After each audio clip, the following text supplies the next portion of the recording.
మేడ్చల్ జిల్లా ఉప్పల్ నియోజకవర్గం కాపరా డివిజన్లోని గాంధీనగర్లో ప్రజాకూటమి అభ్యర్థి తూళ్ల వీరేంద్రగౌడ్ సతీమణి దివ్యశ్రీ ఇంటింటికి తిరుగుతూ ప్రచారం నిర్వహించారు. గాంధీనగర్లో అనేక సమస్యలు ఉన్నాయని, రోడ్లు తవ్వి అలాగే వదిలివేస్తున్నారని దివ్యశ్రీ ఆరోపించారు. తండ్రి బాటలోనే తన భర్త వీరేంద్రగౌడ్ నడుస్తూ నియోజకవర్గాన్ని అభివృద్ధి చేస్తారని దివ్యశ్రీ హామీ ఇచ్చారు. ఈ ప్రచారంలో పెద్ద ఎత్తున కార్యకర్తలు పాల్గొన్నారు. మనం ఈరోజు కాపరా డివిజన్లో ఉన్నాము. ఇక్కడ డోర్ టు డోర్ ప్రోగ్రామ్ చాలా బాగుంది. రెస్పాన్స్ మొత్తం టీడీపీకే ఉంది.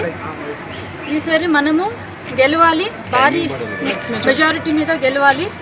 సమస్యలు అన్నీ తెలుసుకున్నాం. ఇక్కడ చాలా సమస్యలు ఉన్నాయి.